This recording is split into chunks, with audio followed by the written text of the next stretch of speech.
et remercier en premier lieu les autorités administratives de cette région.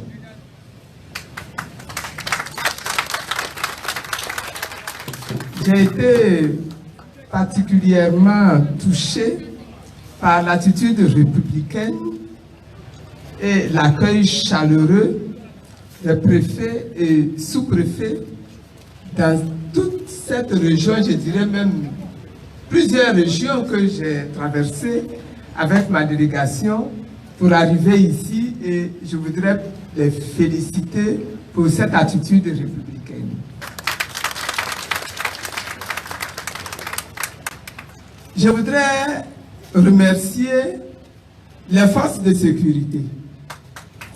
Vous savez, ça n'a l'air de rien, mais quand les forces de sécurité, les gendarmes, les policiers et même les militaires se comportent en instrument de sécurisation de la République, ça fait plaisir à voir, ça fait plaisir à vivre.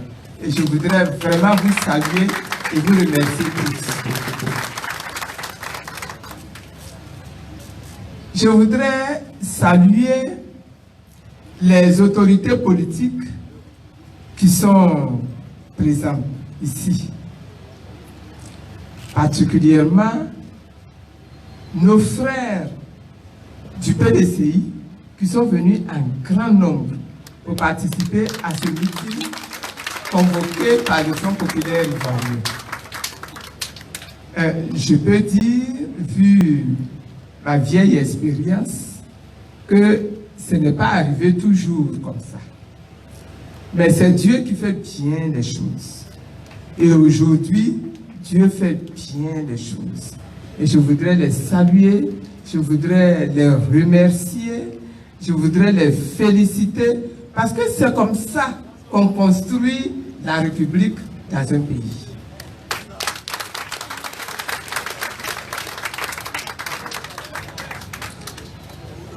Je voudrais saluer tous les chefs traditionnels, à commencer par le chef supérieur des Poulango, qui est là, qui est venu lui-même avec une délégation très forte.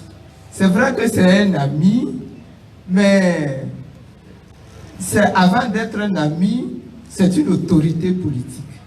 Et il a accepté de venir juste ici au meeting. Roi, merci beaucoup. Nana, merci beaucoup. Merci à tous ceux-là qui vous accompagnent. Merci. Merci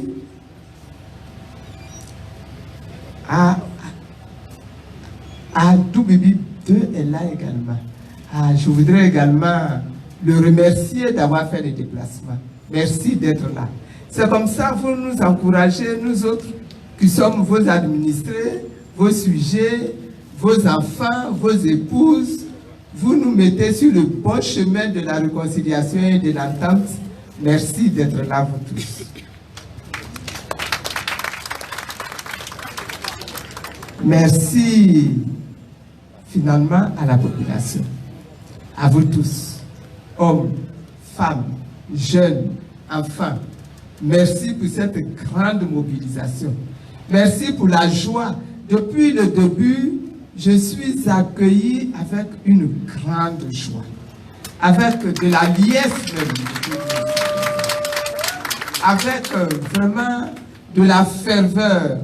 Ça montre peut-être que je vous ai un petit peu manqué, je ne sais pas, je pense. Je vous ai un petit peu manqué. En tout cas, moi, vous m'avez manqué. Vous m'avez énormément manqué.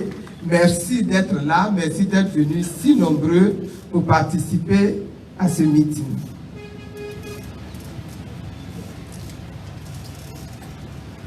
Les dernières personnes que je vais remercier, c'est les responsables religieux. On me dit que l'imam s'est fait représenter et qu'il est là. J'ai été ce matin accueilli également avec beaucoup de joie par les responsables de l'Église catholique ici. Cette sortie est vraiment placée sous la bénédiction du Seigneur.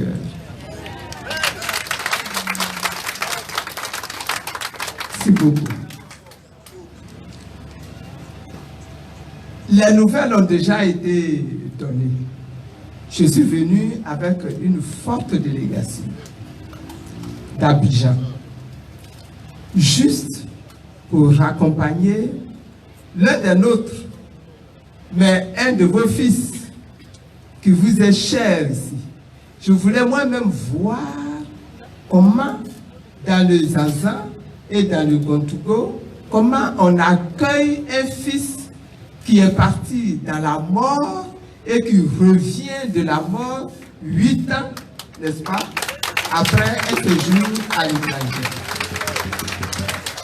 Et je ne pouvais pas ne pas venir. Donc je suis venu. Mais je suis venu et j'ai vu. J'ai vu que vous savez accueillir.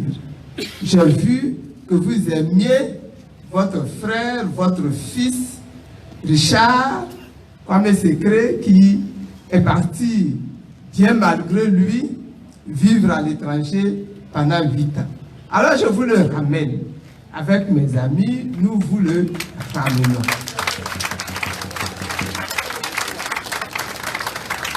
Faites-en bon usage.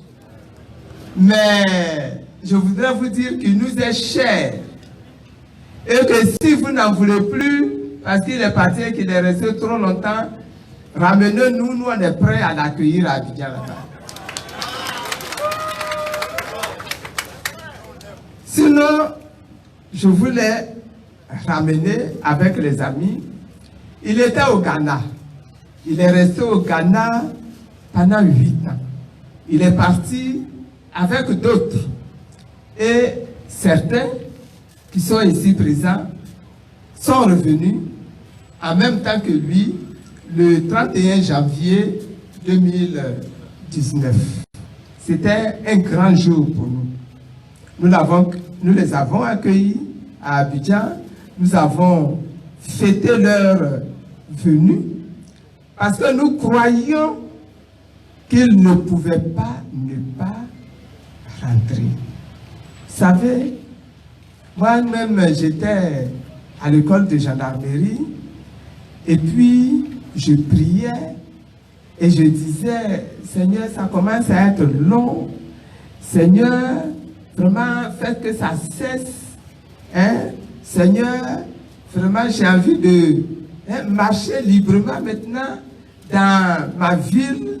Et je faisais même des rêves où je me voyais en train de marcher à pied depuis le carrefour à Djamé de la mairie là, marcher jusqu'à descendre au carrefour de l'Indénié à pied. Et je me disais, Seigneur, il faut que ça se réalise.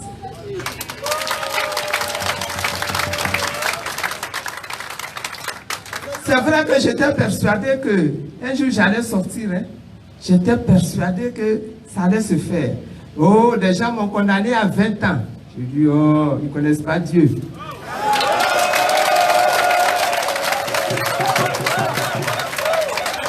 Après, ils m'ont convoqué devant la cour d'assises pour me juger encore, mais pour des vilaines choses.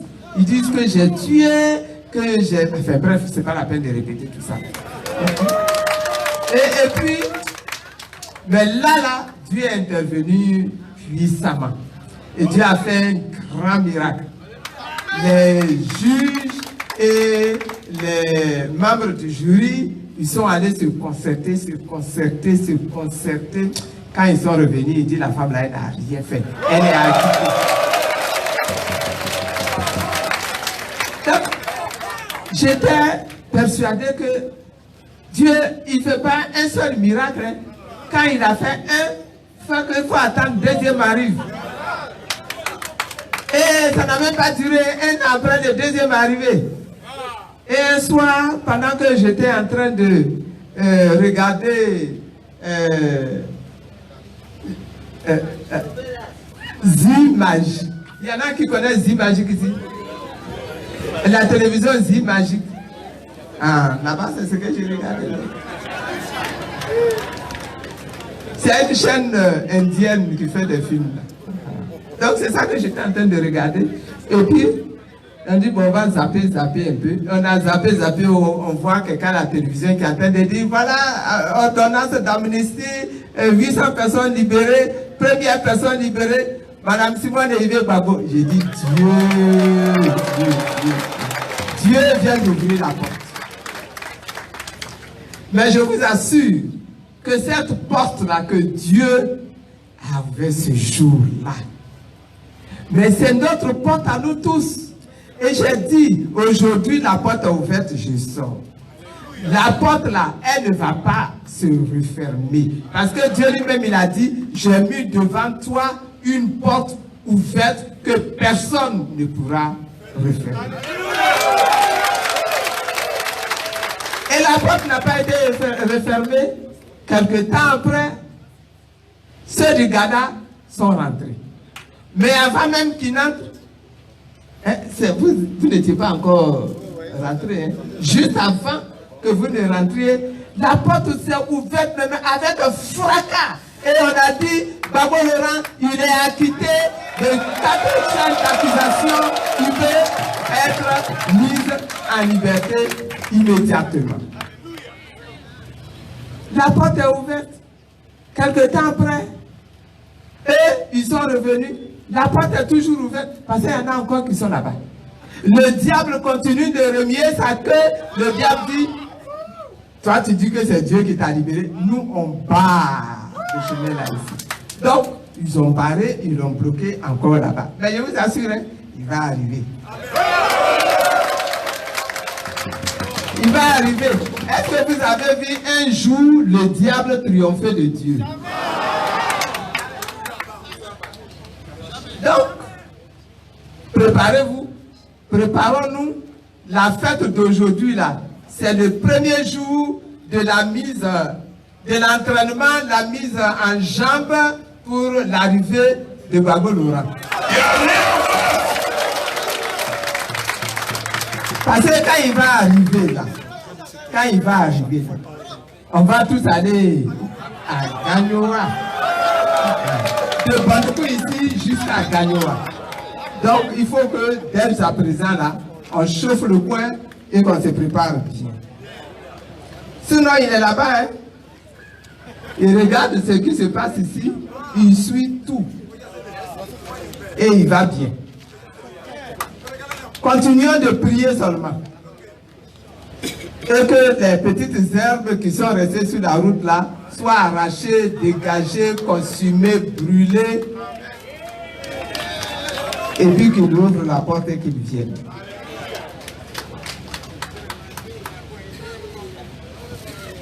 Mais nous avons accompagné Secret Richard dans son pays. Et ce pays-là, qu'il a trouvé, que nous-mêmes nous avons trouvé, c'est un pays dans lequel il y a encore des difficultés. C'est un pays dans lequel il y a encore des problèmes. C'est un pays dans lequel nous voulons vivre heureux. C'est un pays que nous voulons léguer à nos enfants. C'est un pays que nous voulons donner en héritage à nos petits-enfants. La terre sur laquelle Dieu nous a installés, nous avons le devoir de transmettre cette terre-là à nos enfants et à nos petits-enfants. Et ce problème-là, il existe encore et il n'est pas terminé. Et c'est pour ça que partout où je vais, je dis, pendant les 7 ans que j'ai vécu en exil, ce que Dieu m'a enseigné là-bas, c'est que notre libération totale, notre délivrance totale, elle est donnée par Dieu, c'est vrai, mais aujourd'hui, elle est dans nos mains, à nous-mêmes. Elle est dans nos mains, à nous-mêmes. Nous avons notre part à jouer. Nous avons notre part de responsabilité à prendre et à assumer. Ce pays-là s'est trouvé divisé pour des questions d'élection. Ce pays-là s'est trouvé divisé parce que des partis politiques se sont trouvés divisés, se sont opposés. Je voudrais annoncer ce qui est ma conviction depuis toujours, que la politique, ce n'est pas la guerre. Dans un pays, la politique ne doit pas conduire à la guerre. Que les élections ne doivent pas aboutir à la guerre dans un pays. On l'a expérimenté dans notre nation. Mais mon vœu, c'est qu'on ne vive plus jamais ça dans notre pays.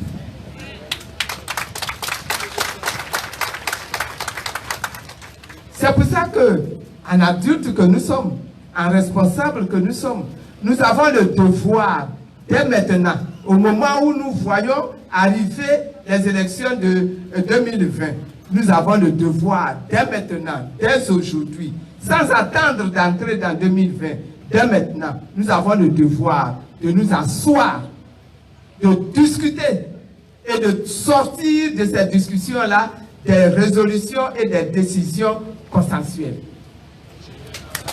La CEI doit être révisée. La CEI, là, elle doit être complètement réformée. Et cela doit être fait de façon consensuelle. Qu'on s'asseye entre pouvoir, entre opposants, entre simples citoyens, entre organisations socio-politiques, entre organisations démocratiques, etc. Nous avons le devoir de nous asseoir. C'est un devoir. Nous devons nous asseoir et nous devons discuter en adultes que nous sommes et sortir des solutions qui soient des solutions viables, des solutions durables, des solutions qui garantissent la paix et la sécurité des Ivoiriens. Les élections ne doivent pas aboutir à la guerre. Les élections ne doivent pas aboutir à de la violence. Les élections ne doivent pas aboutir à de l'injustice. Nous l'avons expérimenté en 2010. Nous ne devons plus jamais expérimenter cela dans notre pays. Mon souhait, mon autre souhait, c'est que la porte qui est ouverte, qui est restée ouverte et qui a vu rentrer quelques camarades et responsables qui sont partis en exil, bien malgré eux, que cette porte-là voit passer tous les autres exilés. Qu'aucun exilé ivoirien ne demeure dans un autre pays. Nous avons besoin de tous nos frères, de tous nos enfants, de tous nos parents, ici chez nous, dès maintenant.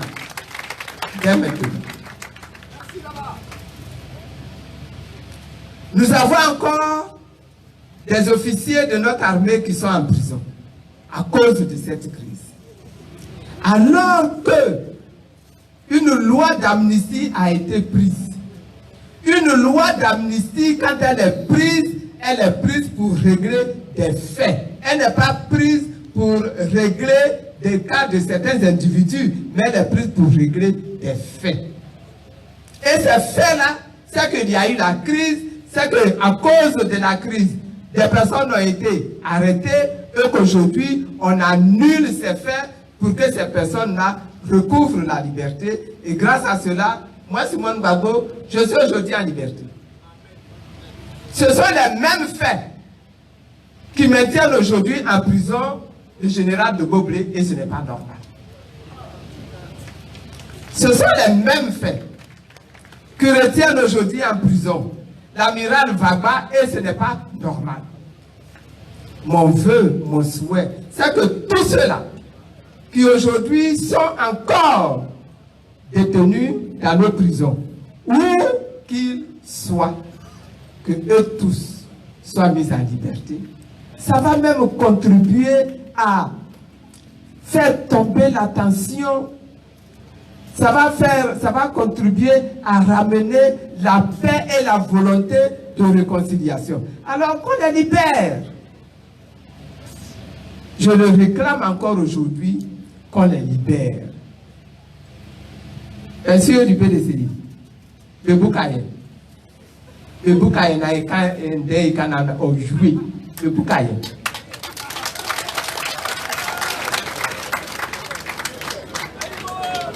Qu'il soit libéré.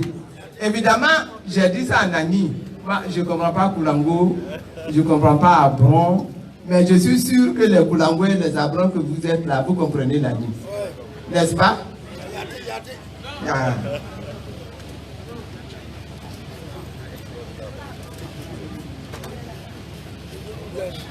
Mon dernier souhait, bien sûr, c'est que ce pays-là soit définitivement apaisé. Que nous n'ayons plus de violence pendant les élections. Ce que nous avons vu en décembre dernier pour des élections municipales dans notre nation, wow, j'ai attrapé ma tête. Et je ne veux pas voir ça de nouveau dans ma nation. Prions notre Dieu, prions, prions, élevons la voix, prions, pour que cela n'arrive plus dans notre pays. Les chefs, ça fait partie de vos missions. Vous versez la boisson tous les jours pour appeler l'esprit des mannes.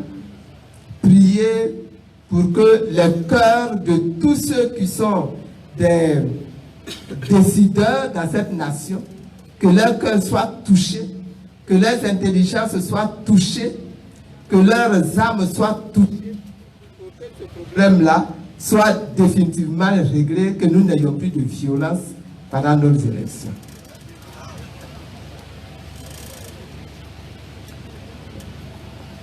Voyez, il y a peut-être sur ce chapitre-là une dernière question que je voudrais soulever. C'est la question de l'insécurité. Aujourd'hui, quand on sort de chez soi après 19 heures, on a peur. On a peur des coupeurs de route, on a peur des braqueurs, on a peur de l'insécurité. Aujourd'hui, dans de nombreuses régions, les populations, les paysans ont peur même de quitter leur maison pour aller au champ. Parce que dans les champs là-bas, il y a des gens qui ont pris possession de leurs terres et qui les attendent pour les découper à la machette et leur arracher leurs champs. Ça, c'est un gros problème dans notre nation. Il faut que nous tous, nous soyons sensibilisés à ce problème-là. Et que nous tous, nous prenions le courage, notre courage à deux mains, pour soulever cette question-là. Pour que nos terres soient sécurisées. Pour que nos biens soient sécurisés.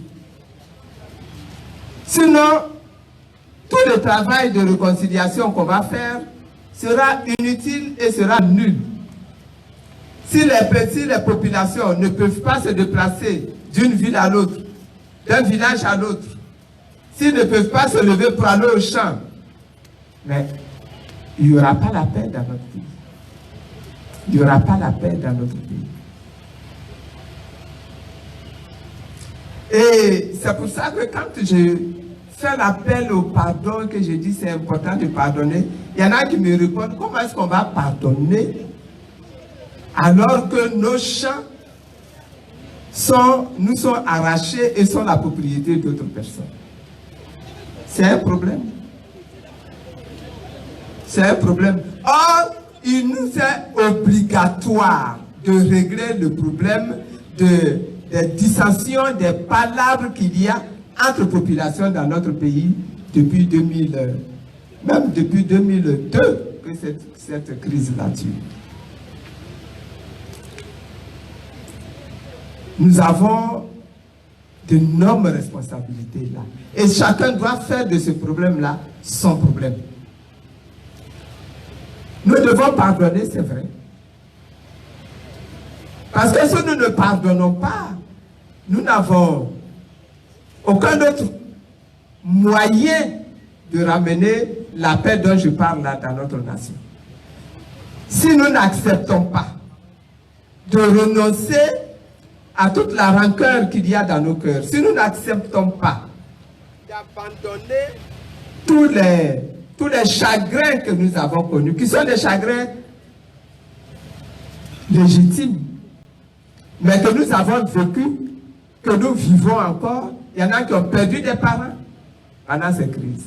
Il y en a qui ont perdu leurs biens. Il y en a qui ont perdu leur maison. Il y en a qui ont perdu leur voiture. Il y en a qui ont perdu leur santé. Si nous n'acceptons pas de mettre ça derrière nous, mais ça va nous rattraper devant. Et ça va aggraver la crise. C'est le premier problème. Mais ça, vous le savez déjà, hein, donc je ne vais pas m'attarder là-dessus. Nous ne maîtrisons même pas le circuit de commercialisation. Ce sont des étrangers qui viennent, qui achètent, et ils achètent au prix qu'ils veulent, malgré le prix que l'État a fixé. Ils achètent bord champ au prix qu'ils veulent, et puis ils s'en vont. Les paysans essaient de résister, mais à un moment donné, ils ont leurs produits sur les bras, ils n'ont pas de moyens de les conserver correctement, donc ils sont obligés de les brader, ou bien alors ça pourrit dans leur main. Voilà le problème. Alors, ici, je voudrais poser le problème sous une autre face. Un problème peut aussi constituer une opportunité. Ce qui est un problème, d'ailleurs, on me dit que ce sont les Chinois. Chez eux, là, dans leur langue, il n'y a pas de mot problème. Non. Il n'y a pas de mot problème dans la langue des Chinois. Chez les Chinois, quand ils veulent exprimer la notion de problème, ça se dit opportunité. C'est-à-dire quoi? C'est-à-dire que quand tu es devant une difficulté, le Chinois il dit cette difficulté-là est un défi que je dois relever. Ce n'est pas quelque chose qui doit m'arrêter. C'est un défi que je dois résoudre. Donc, je dis, le problème de la NACAD ici, là. Vous les jeunes qui êtes ici, considérez que c'est le défi que, je dirais, Dieu. Je ne dis pas le gouvernement parce que ça, ce n'est pas le gouvernement, ça. Mais c'est Dieu qui vous lance ce défi. Vous avez de la NACAD, vous ne savez pas comment le commercialiser. Comment vous allez régler ce problème-là? Ne me répondez pas, le gouvernement n'a qu'à venir régler le problème. Le gouvernement, il va faire ce qu'il peut en fonction de l'intelligence qu'il a. Donc, s'il a beaucoup d'intelligence, peut-être il va vous trouver une bonne solution. S'il n'a pas beaucoup d'intelligence, il ne vous trouvera pas une bonne solution. Est-ce que vous voyez? Mais vous-même qui êtes dans le problème, vous-même dont c'est le problème, c'est une opportunité. Est-ce que vous les jeunes qui êtes partis à l'école, vos papas vous ont mis à l'école, vous êtes allés jusqu'à, il y en a qui sont universitaires, il y en a qui sont bacheliers, il y en a qui sont brevetés. Il y en a qui sont encore étudiants. Est-ce que vous êtes assis, vous êtes allé interroger Google pour voir qu'est-ce qu'on peut faire avec l'anacarde pour ne plus dépendre des acheteurs étrangers qui viennent pour acheter l'anacarde. Nos parents produisent l'anacarde déjà. Ils produisent plus d'anacarde même que nous-mêmes, nous ne pouvons consommer. D'abord, il y en a combien qui consomment l'anacarde ici? Il y a combien? Levez les mains ceux qui consomment vraiment l'anacarde.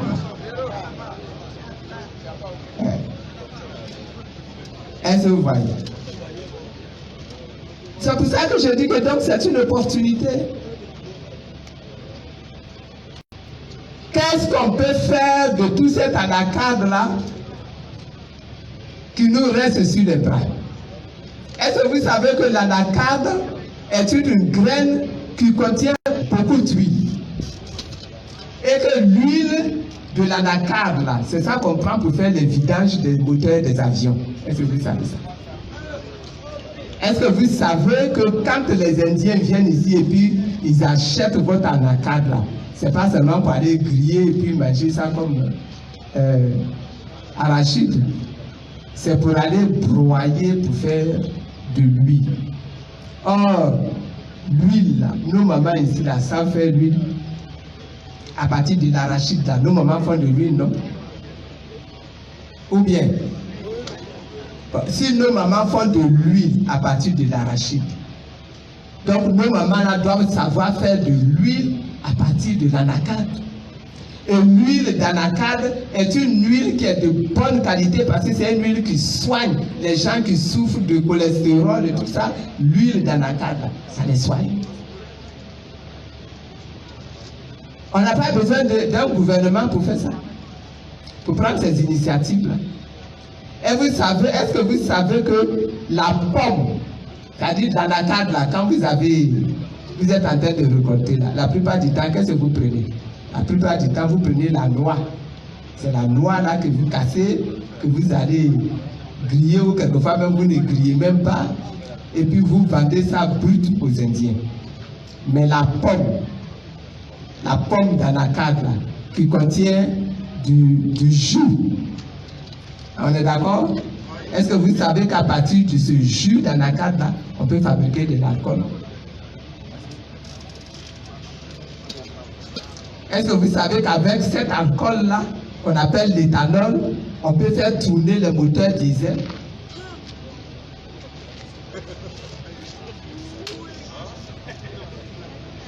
Est-ce que vous voyez?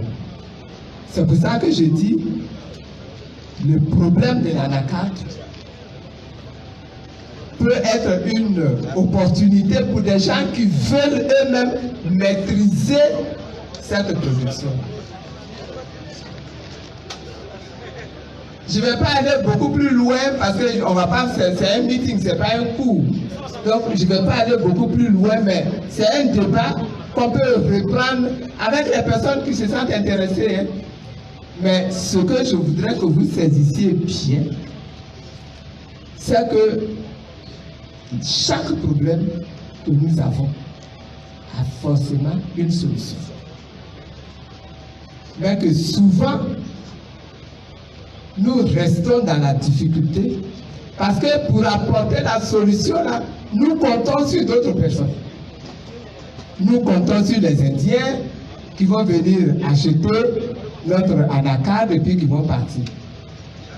Même le gouvernement lui-même il compte sur les Indiens qui vont venir enlever pour amener au port et puis arriver au port il va pouvoir prélever le DUS et puis voilà.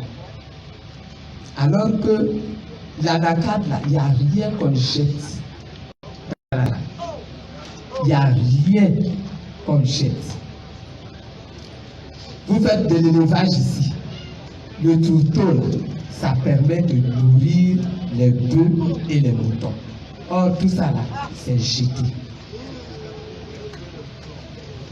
Donc, celui qui plante l'anacarde, il compte uniquement sur l'amande là. C'est là-dessus seulement lui il compte. Hein. Quand il a recueilli, il fait sécher et puis il vend.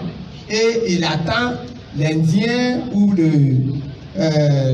Pakistanais ou le Vietnamien qui va venir acheter. C'est ça, hein? Ah. Tant qu'on est dans ce schéma-là, on est dans les problèmes. Hein? Il n'y a même pas un jeune même qui va venir dire maman, la noix là dans la cadre, là, il faut écraser aujourd'hui, là, tu vas faire ma sauce puis je vais manger. Oh, ça se mange. On mange l'arachide, non? Et l'anacade est plus doux même que l'arachide. Il dit, il ne connaît pas. Donc voilà un petit peu ce que je voulais dire. En conclusion, dans ce problème d'anacade là, on doit avoir plusieurs pieds. On doit avoir un pied qui se bat, qui marche pour que le problème du prix d'achat de la noix là soit réglé, que le prix d'achat soit relevé et que les paysans aient de meilleurs revenus en continuant de produire l'anacade. Mais comme l'anacade là, c'est beaucoup. Ce que nous produisons là, c'est beaucoup plus que les exportateurs là peuvent venir acheter. Donc nous-mêmes, prenons notre anacade là, et puis transformons pour faire des choses. Donc forcément, ils vont avoir besoin. Ils vont avoir besoin de l'huile. Avec l'huile, on fabrique tout ce qu'on fabrique à partir du pétrole. Avec l'huile, on fabrique les tissus. Avec l'huile, on fabrique le plastique là, qu'on prend, voilà, les chaises en plastique là. C'est avec l'huile qu'on fabrique tout ça. Et nous sommes là et nous dépendons uniquement des Indiens. Qui eux viennent parce que eux, ils ont déjà leur commerce. Quand ils viennent chez nous là, c'est pas pour développer notre pays, c'est pour faire leur commerce. Donc voilà un peu ce que je voulais dire, mais j'annonce ça, mais c'est un débat que nous devons approfondir. Tous ceux qui sont intéressés, c'est que, comme tu es revenu, tu prends ton bâton de pèlerin, c'est un problème que tu dois faire discuter ici. Pour qu'il y ait les deux pieds. Le pied qui se bat pour que le gouvernement règle ce qu'il y a à régler, et le pied qui se bat également pour démontrer que nous-mêmes là, nous sommes capables de prendre notre problème à main et de le résoudre parce que les solutions existent déjà. Ce n'est pas maintenant qu'on va aller faire les recherches pour trouver les solutions. Les solutions là existent déjà. Et ce n'est pas forcément de grosses dépenses, de gros moyens. Parce que je regarde la figure de celui qui est là, qui me regarde là, il est en train de dire, oh, madame, même c'est pas que nous ici on est pauvres, on n'a même pas l'argent pour aller acheter une usine et puis elle est en train de nous fatiguer là. Mais tu n'as pas besoin d'aller construire une usine. Pour faire l'huile là, la machine qu'on prend pour broyer la tchéké là, cette machine là, elle peut te broyer tranquillement ton huile, parfaitement. Tu n'as pas besoin de grand chose. Donc voilà un petit peu ce que je voulais dire, parce que quand j'ai lu ce dossier sur l'anacade, j'ai dit, oh, on se retrouve dans le même problème que le café, que le cacao, que l'EVA, etc. La solution à tous ces problèmes, c'est que nous transformions nous-mêmes nos productions. C'est ça la solution. Nous devons nous-mêmes transformer nos produits. La plupart du temps, ce que nous cultivons, ce sont des choses que nous ne mangeons même pas. Est-ce que vous voyez? Et ça nous crée des problèmes. Mais, par la grâce de Dieu, nous devons savoir que, même si je ne m'assois pas pour manger l'anacade là tous les jours, hier j'en ai mangé jusqu'à aujourd'hui, j'ai mal au ventre, mais pour que je ne m'assieds pas pour manger que l'anacade tous les jours, l'anacade là, je peux transformer. De la même manière, le cacao, je peux transformer. Le café là, je peux transformer. Donc au lieu de prendre des fèves de cacao et puis de vendre ça aux sociétés américaines je ne sais pas moi, anglaise, etc., je peux moi-même la transformer ici. Et ils en ont besoin. Ils ne peuvent pas se passer du cacao là.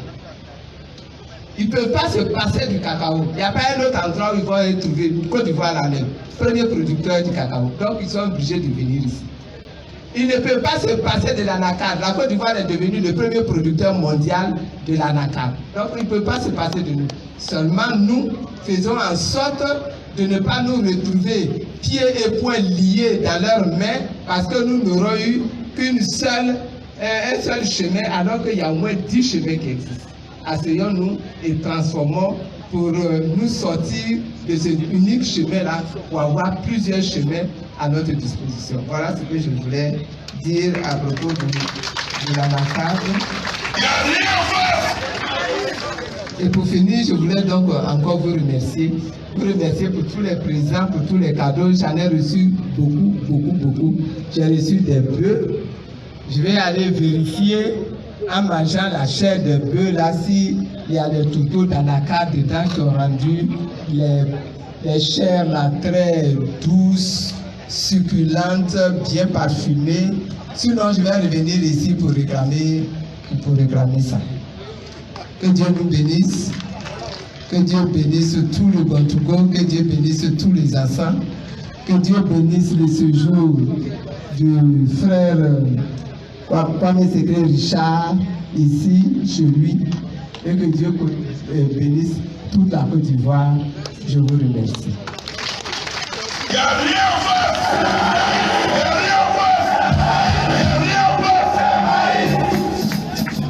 Et que Dieu bénisse professeur Simon Eivé Babo, professeur d'industrie de transformation de l'anacarde.